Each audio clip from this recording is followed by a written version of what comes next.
পাতলা ডাল রান্না করে নিচ্ছি আম দিয়ে। ভাবলাম আপনাদের সাথে একটু শেয়ার করি যে দেখুন আমার এইখানেও কত ধনিয়া পাতা হয়েছে। এটা হচ্ছে রান্নাঘরের জানালা দিয়ে বাহিরে একটি টব ঝুলিয়ে দিয়ে তারপরে ধনিয়া পাতাগুলো আমি লাগিয়েছি। তো এখন আর ছাদে যেতে ভালো লাগছে না, এখান থেকে ধনিয়া পাতা নিয়ে তারপরে ডালের মধ্যে দিয়ে দিলাম খুব ভালোভাবে ধুয়ে।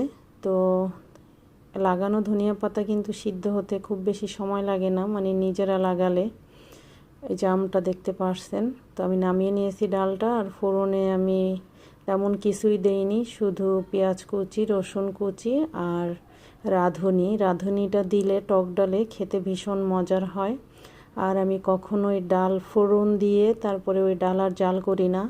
আমার কাছে মনে হয় ফোড়ন দেওয়ার পরে ডাল জাল করলে খেতে বেশি ভালো লাগে না, আমি আমার ধারণা থেকে বলছি।